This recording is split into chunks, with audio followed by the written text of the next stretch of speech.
بے شک. اب آپ کی بات سے مجھے ذہن میں آ رہا ہے کہ اب جیسے بچے ڈمیز پیتے ہیں، پاکستان میں ہم اس کو چوسنی کہتے ہیں.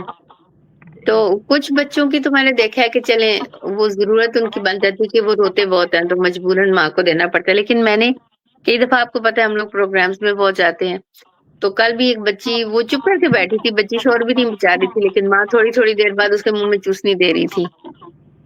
تو اب اس کی وہ بھی پلاسٹک کی بنی ہوتی ہے، بلکہ کئی دفعہ بچے نپل پھاڑ بھی دیتے ہیں. تو نپل وہ تھوڑی سی اس کو مطلب کاٹ لیتے ہیں، وہ ان کے نگل بھی سکتے ہیں.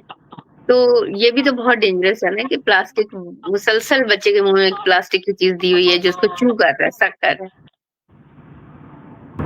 ہاں جی بالکل یہی بات ہے کہ یہی بات میں بتا رہی ہوں کہ آپ کی نیچر سے جتنا بھی قریب ہو سکے. obviously ابھی جب انڈسٹریلائزیشن جب کی گئی تو اس کی بھی ایک عجیب سی سچویشن ہے. ہم نے کبھی اس بارے میں سنا نہیں، اس وقت ان کو ضرورت تھی دے emphasize it. تو انڈسٹریلائزیشن کا آپ ایک میتھ اس طرح سے دیکھ سکتے ہیں کہ ہر وہ چیز جو ہماری اپنی تھی، ہمیں دودھ اپنا ملتا تھا گھر میں محنت کر کے، ہم دودھ بھی اپنا دودھ تھا، اپنا فروٹ تھا، اپنی سبزی تھی، اپنا پانی تھا چشمے تھے.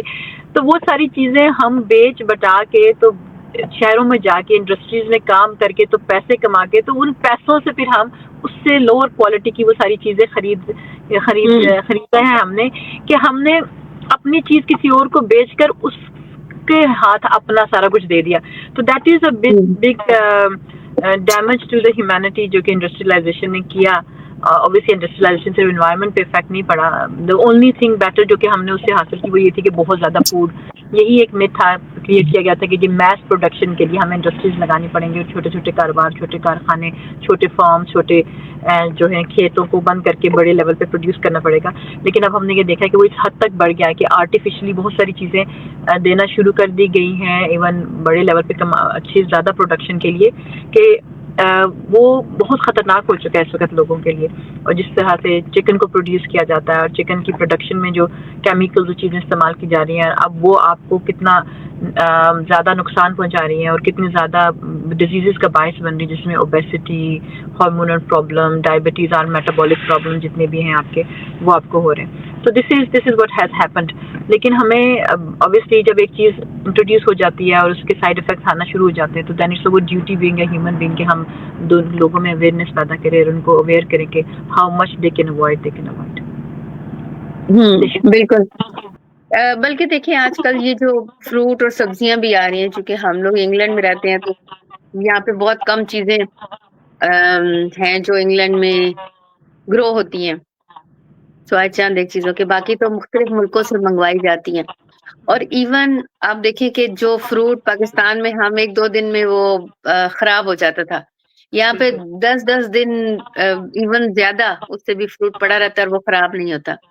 تو یقیناً یہ ایک نیچرل وے میں تو نہیں چیزیں ہیں. اس طرح دودھ کی ڈیٹس اب بہت زیادہ لانگ ہو گئی ہیں، 2 ویکس سے زیادہ بھی ڈیٹ ہوتی ہے. تو جبکہ نیچرل دودھ تو آپ کو پتا ہے کہ پاکستان میں تو صبح دودھ آتا تھا شام تک خراب ہو جاتا تھا، یا اس کو بوائل کر کے رکھتے تھے پھر اس کے بعد دوبارہ فریج میں رکھنا.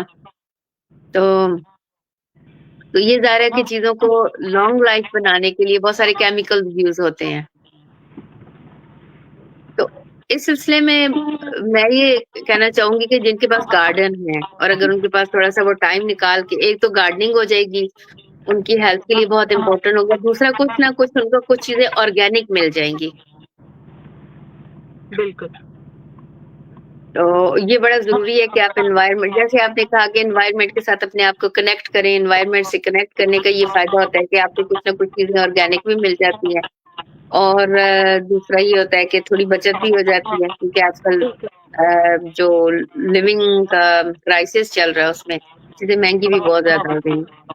اچھا اب کیا سجیسٹ کریں گی کہ جو پلاسٹک ہے وہ وارم کرنے سے خرابی ہے یا ویسے نارمل ٹمپریچر میں بھی ڈینجرس ہی ہے؟ اس میں مختلف ریسرچ ہیں. obviously پلاسٹک آپ جانتے ہیں کہ بہت ہی پرٹیکولر پلاسٹک ہوتا ہے جسے کہتے ہیں کہ آپ مائکرو ویو میں بھی یوز کر سکتے ہیں. Safe to use microwave. It mean there are other plastic that are not safe to use in microwave. تو وہ جو پرٹیکولر اگر ان چیزوں کو کہا جاتا ہے، اور پھر خاص طور سے گرم کرنے میں یہ جو بہت ہی عام طور پہ جو ہمارے یہاں بہت سستے ملتے ہیں آج کل کنٹینر جن میں فوڈ ڈال کے دیا جاتا ہے گرم گرم،